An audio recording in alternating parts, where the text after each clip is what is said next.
I never thought I'd be the guy posting something like this, but here I am. My name's Jason, and I've been with my wife Emily for about 7 years. We got married 2 years ago, and up until recently I honestly thought we had a pretty solid relationship. She's beautiful, confident, a little bitchy sometimes, but I figured that was just her personality. She's always been a bit of a firecracker, sharp tongue, quick wit, maybe a little manipulative when she wants something. But I loved her and I thought she loved me back. Things started to feel off about 3 months ago. Small things, her phone vibrating constantly, her brushing off my questions about who she was texting. She'd get defensive, throw out some sarcastic remark, or just say I was overthinking it.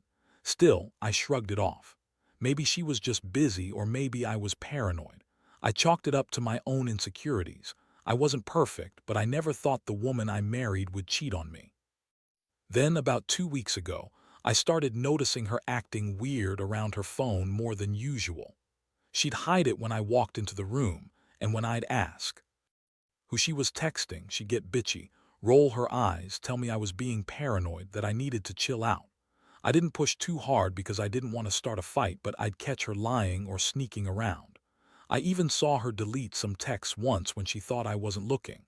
That's when I started feeling a pit in my stomach. But what really broke the damn thing open was last Saturday night. My sister was getting married, and Emily was acting strange all day. She was clingy at first, trying to get my attention, but then she started acting distant.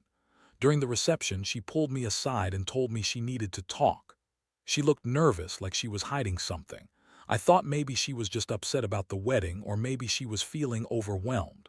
I asked her what was wrong, and she brushed me off with a quick, "Nothing, just tired." Later that night, I went to the hotel room we booked for the wedding night. I couldn't sleep. I was anxious, feeling like I was missing something. I decided to check her purse just to see if she'd slipped up. I wasn't expecting what I found. Her purse was open, and tucked inside was a hotel room key with her name on it. My heart sank. I pulled it out slowly, trying to process what I was looking at. It was a key to the same hotel where we'd been staying, the one we'd agreed on for our wedding night. But that's not the weird part. The weird part was that there was a receipt for a dinner for two, and the name on the reservation was Michael, which I later found out was her best man. My mind exploded. I was furious, confused, and hurt all at once. I didn't even remember her going anywhere alone that night. I hid the key, trying to keep calm, but I was shaking. How could she do this to me? How could she betray me with our best man? I knew things had been tense lately, but I never thought she'd cheat on me with someone so close. It felt like the ground was crumbling beneath my feet. I wanted to confront her right then, but I knew I had to think carefully. How do you handle something like this? How do you even begin to process that your wife, who swore she loved you, was secretly with someone else behind your back? That's where I am now, trying to figure out what's real and what's just a nightmare I can't wake up from. The next morning, I woke up feeling like I'd been hit by a freight train. My mind kept flashing back to the hotel key, the dinner receipt, her sneaky behavior. I was furious, but mostly I was hurt. How could Emily do this? Our entire relationship kept flashing through my head. Our good times, the trips, the nights we spent talking about the future. All of it suddenly felt like a lie. I kept asking myself if I missed the signs, if I should have seen it coming, but honestly, I just felt numb. I knew I couldn't just sit there and do nothing. I had to confront her. I needed answers, because I wasn't just angry, I was betrayed. I waited until she came out of the bathroom, her hair still damp, her face trying to look innocent but failing miserably. She saw the look on my face and immediately started with her typical attitude, defensive, bitchy, dismissive. "Jason, what's wrong? You look like you've seen a ghost," she snapped, trying to brush past me to grab her purse. I blocked her. "Don't, I found the hotel key in your purse, the one with your name on it, and I found a dinner receipt for two, your name and Michael, the best man. Care to explain?" Her eyes widened and she crossed her arms. "Oh, so that's what this is about. Seriously, you're jumping to conclusions. Maybe it's just a coincidence. Maybe I forgot to tell you I was meeting someone for dinner." Her voice was sharp, but her eyes were darting around, looking for a way out. I didn't buy it. "Come on, Emily, don't lie. I saw the receipts. I know you've been sneaking around, and that hotel key, that's not just a coincidence." She scoffed, shaking her head. You're overreacting. You're always so paranoid. Maybe I was just trying to have a little fun, okay? You think I'd cheat on you? Please. I'm not some slut. This is just nonsense. Her tone was biting, but beneath it, I saw the flicker of guilt. Or maybe she was just good. Pretending. Either way, I wasn't buying her bullshit anymore. I pressed her harder. You were texting someone during the wedding, weren't you? I saw the messages on your phone. Don't deny it. I pulled out her phone and unlocked it. There were texts from Michael, full of flirtatious crap, talking about how much he wanted to see her again, how they should hide it from me. Her face turned red and she snatched her phone back, trying to delete the messages. That's not what you think. We were just talking, okay? It's not like I cheated. You're blowing this out of proportion. I was shaking with rage. Just talking. Emily, you're fooling no one. I saw the hotel key, the dinner, the messages. You're having an affair with our best man. How stupid do you think I am? She started crying then, but it wasn't genuine. It was more like she was trying to manipulate me with tears. You don't understand. It's not what it looks like. Michael and I are just friends. It's complicated, okay? I cut her off. You're just friends, really. That's why you're sneaking around, hiding your phone, lying about where you're going, all of it. You think I'm that stupid? She looked at me with that nasty smirk. You're overreacting. You always do. Maybe I needed some excitement. You think sex is everything. Sometimes I just want to feel alive, Jason. Is that so wrong? At that moment, I felt my stomach turn. The woman I married, the woman I trusted, she was throwing everything in my face, gaslighting me like I was the one in the wrong. I don't know how I kept my composure, but I told her to pack her shit and get out. I told her I couldn't believe I married a liar who used me like some fool, that I'd had enough of her games. She stormed out, cursing me, calling me jealous and insecure. She kept insisting she was innocent, that I was just paranoid, that I was just jealous of her having a good time. But I knew better. I knew I'd been played. I felt like I'd been hit by a sledgehammer, and I was left standing there, broken, trying to figure out what the hell to do next. After she left, I just stood there in the hotel room, staring at the door. My mind was racing, heart pounding so hard I thought it might burst out of my chest. All I could think about was how I'd been played, how she'd lied to me, sneaked around behind my back, and then had the nerve to call me paranoid.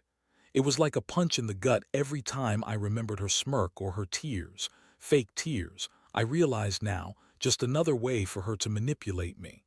I didn't sleep that night. I kept replaying everything, trying to make sense of it, trying to figure out what I missed. How long had she been cheating? Was it just with Michael or more people? Did she really love me, or was I just another mark she played? And the worst part was how betrayed I felt, not just by her, but by everyone I trusted. Our friends, her family, even my own sister, who was oblivious to the fact that her best friend was a liar. The next morning, I decided I couldn't just sit around feeling sorry for myself. I needed to get some facts, some proof, before I made any moves. I went back to the hotel where I found her phone and looked through her recent messages. There were plenty of flirtatious texts, some very explicit. I felt sick reading them, knowing she'd been lying to my face, pretending everything was fine when she was sneaking around with Michael. I was furious, but I knew I had to stay calm.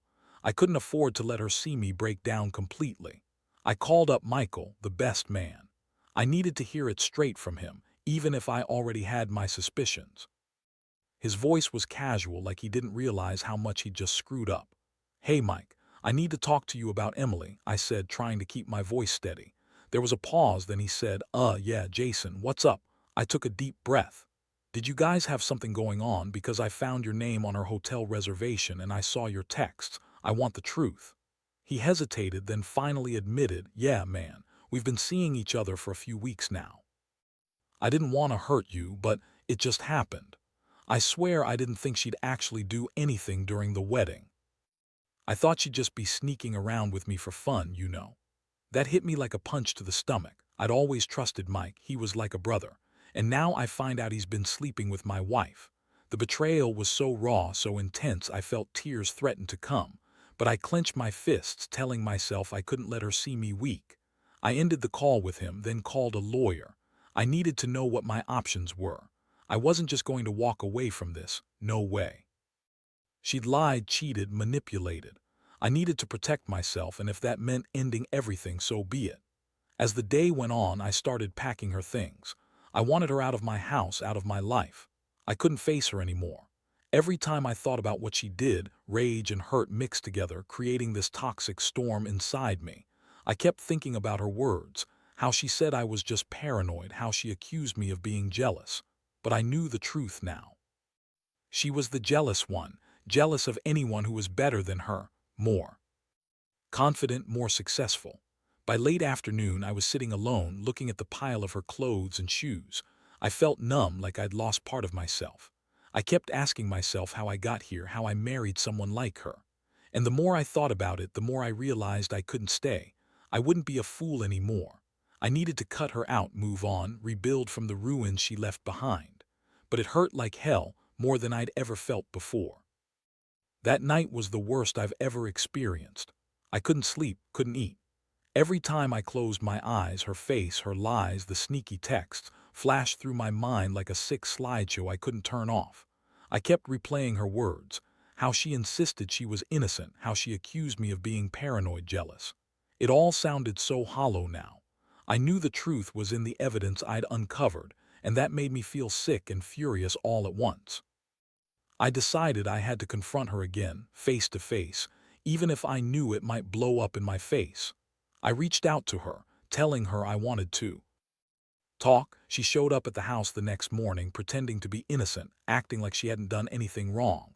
Her attitude was still snippy, dismissive. That woman could switch from crying to bitchy in a heartbeat. "You needed to see me," she said, crossing her arms, her voice dripping with sarcasm. "What now? You're going to accuse me of cheating again?" I looked her straight in the eyes. "No, Emily, I've seen enough. I know about the hotel key, the dinner reservation, your texts with Michael. You lied to me, manipulated me, and I'm done pretending I didn't know." She rolled her eyes and scoffed.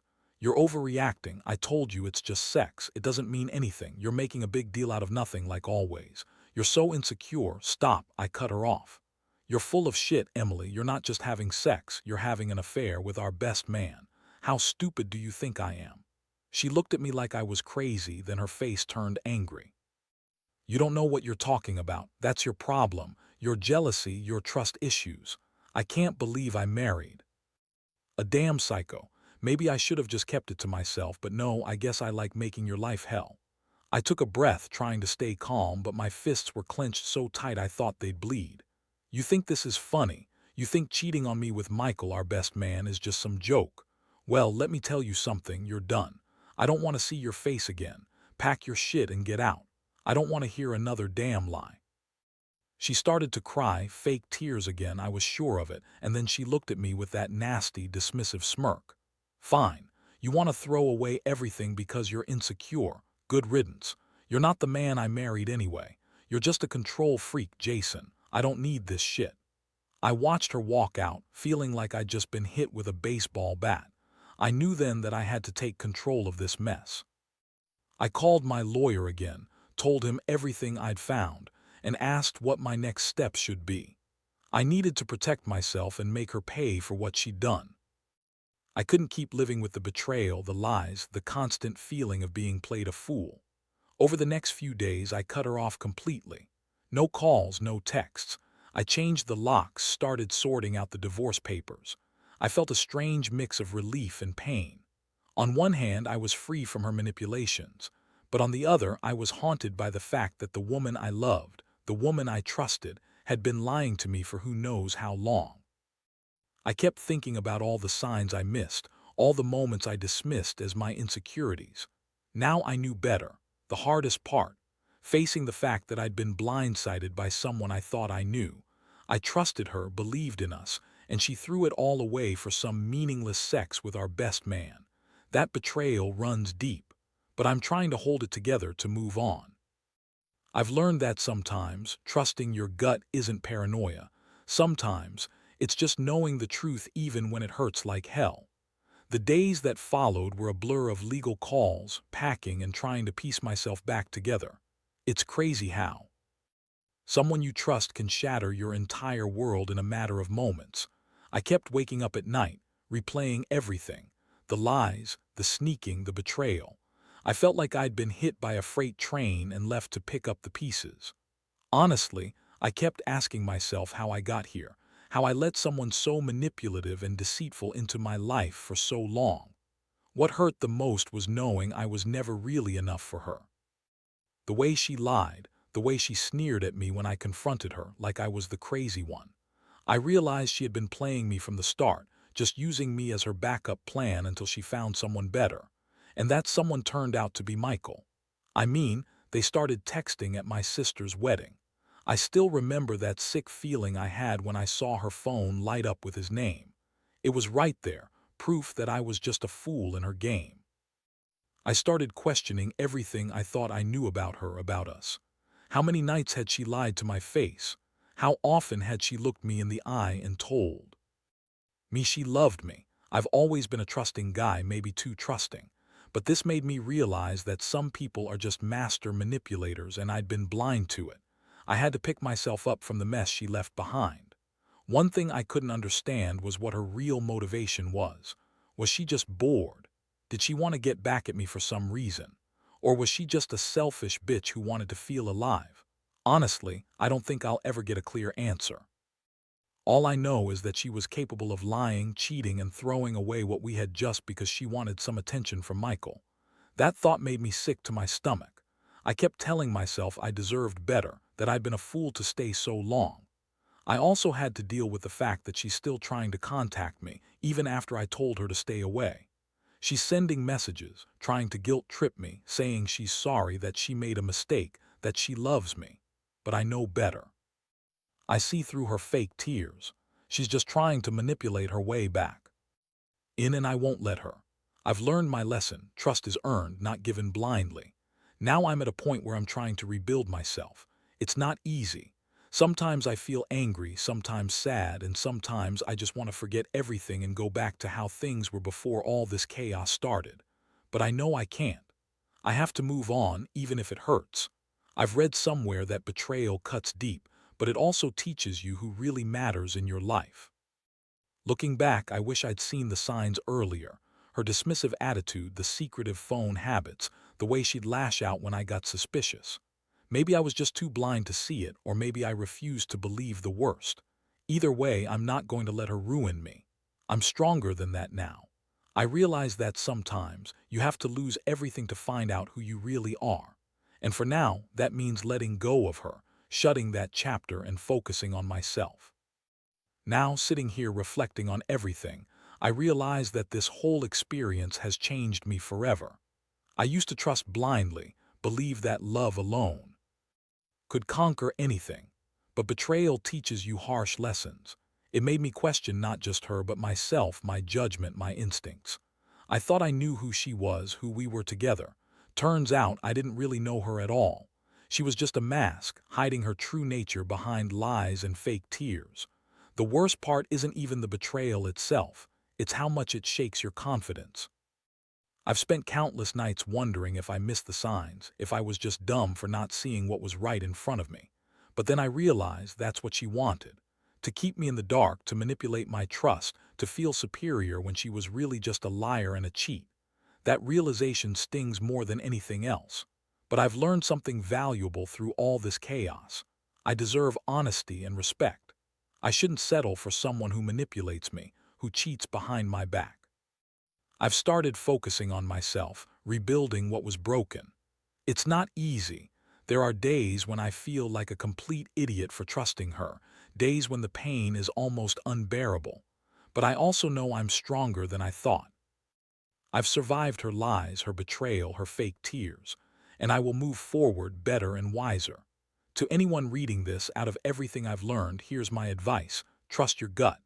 Don't ignore the signs, no matter how small. Be honest with yourself. If something feels off, trust that feeling. And never let someone manipulate your love or trust into something toxic. Because in the end, the only person you really need to rely on is yourself. And sometimes, letting go is the only way to save what little piece of yourself remains.